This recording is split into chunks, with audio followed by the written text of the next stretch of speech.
Chapter 28, Paths of Yoga, a General Overview. In the preceding chapters, various yogic disciplines, some of which had not previously been brought to light, were translated and presented here, based on secret treatises available in distant lands. In instances where my own commentary was deemed necessary, it has been enclosed within square brackets. In this chapter, we shall undertake a brief general overview to clarify precisely which aspects of yoga these various disciplines address. 2. Yoga is broadly classified into several branches: karma, bhakti, jnana, hatha, mantra, and raja yoga. Karma yoga consists of performing one's obligatory duties, not with the aim of securing personal gain, but rather as an offering dedicated to the divine, God. Actions performed in this manner, devoid of anxiety regarding the outcome or apprehension about what one might receive in return, not only unfold with exceptional excellence, but also serve to purify our annamaya, physical, pranamaya, vital, and manomaya, mental, koshas, sheaths. 3. In Bhakti Yoga, we worship the divine by adopting various attitudes, bhavas, that resonate most deeply with our own minds, perceiving the divine as a servant, a friend, a mother, a father, or a spouse. Among the renowned devotees who have cultivated the Madhura Bhava, the sweet attitude of the beloved spouse, one may cite Madame Guyon and Saint Teresa from the West, and from our own land, Mirabai and Sri Chaitanya from the north, and Andal from the south. Regarding the Matrubhava, the attitude of the mother, one may cite the worship of the divine child forms, such as Sri Bala Krishna, Bala Subramanya, and Bala Ambikai, as well as the worship of the infant Christ in the West.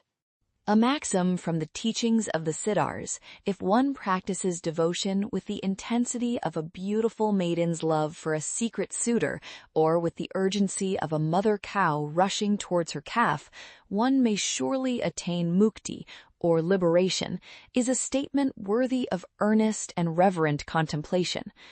The profound connection existing between the nerve channels of the mammary region and those of the genital region is clearly evident from Western medical science, our own scriptures, and practical experience. The inner essence of Bhakti Yoga lies in channeling the specific vibrations of these nerves rather than allowing them to dissipate outwardly, inwardly, so that they merge into the supreme reality through the power of divine love. The Brihadaranyaka Upanishad declares, just as a man, tightly embraced by his beloved wife, becomes oblivious to both his inner and outer worlds and remains immersed in bliss, so too does the individual soul, or jiva, merge completely into the experience of the Supreme Soul, or Paramatma. The Amrita Nadis, or channels of nectar, and Amrita Ashayas, or reservoirs of nectar, associated with the genital organs, have already been described in this context. The Taittiriya Upanishad further instructs, one should meditate upon and worship the genital organ, or Upasta Indriya, by contemplating it as the seat of procreation, bliss, and immortality. Much like in Hinduism, Sufi adepts such as Jalal-ud-Din Rumi within the Islamic tradition were also masters who had personally realized the efficacy of this very form of Bhakti Yoga. 4. Jnana Yoga, the yoga of knowledge, consists of realizing the inner significance of the Mahavakyas, great sayings such as Tat Tvam Asi, thou art that, and Aham Brahmasmi, I am Brahman, through the grace of a guru. For this, one may cite Bhagavan Ramana Maharishi, who's shown as a living example of Jivan Mukti, liberation while alive, in our own times as a prime example. It was through the process of self-inquiry, specifically the question, who am I, that this revered Bhagavan attained enlightenment. 5. The branches of Hatha Yoga are asana, postures, pranayama, breath control, pratyahara, withdrawing the senses, specifically directing the vital life force prana to specific internal centers, dharana, concentration, dhyana, meditation, and samadhi, superconscious absorption.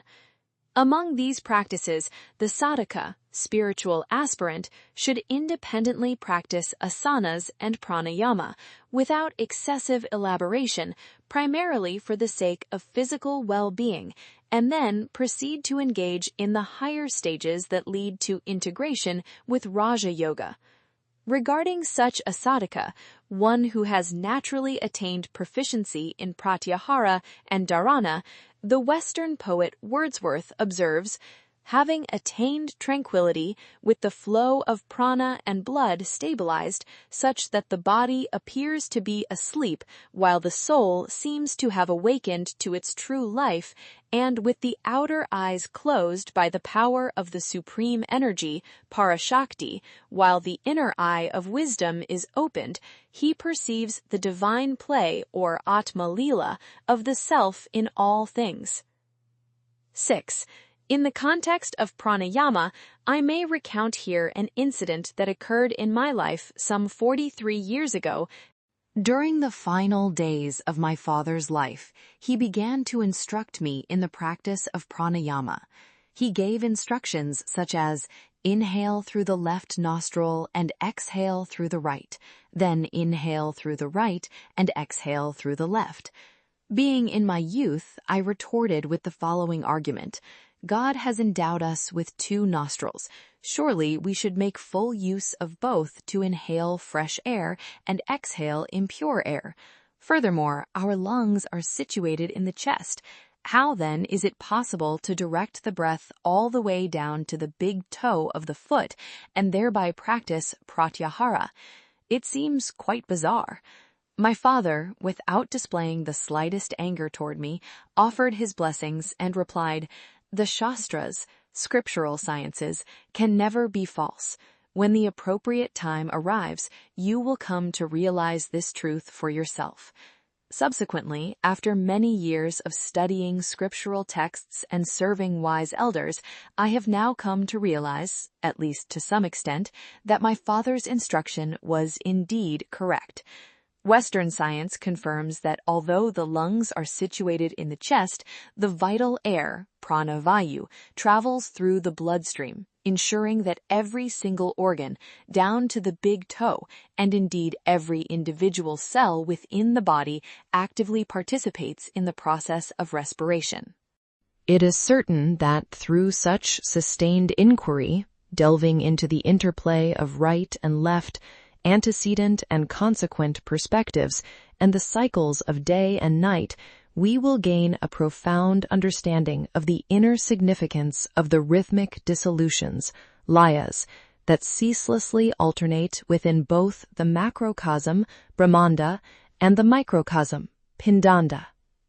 There is currently no means for me to atone for the transgression of having spoken defiantly to my father. Therefore, in accordance with his gracious words, I pray to the Lord, Ishwara, that these truths may become clearly manifest to everyone when the appropriate time arrives. 7. Since mantra yoga requires initiation, diksha, received directly from a sadguru, a true spiritual teacher, it has not been expounded upon in great detail here. However, I have briefly touched upon concepts such as Shabda Brahman, sound as the absolute, and Mantra Maheshvara and Mantreshvara. This practice of mantra yoga is also prevalent within the traditions of various spiritual adepts, Siddhars, including the Islamic Sufi path. 8. Raja Yoga, the royal yoga, is a discipline particularly suited for practice by kings. That is to say, it is designed to be easily mastered by those who are required to devote a significant portion of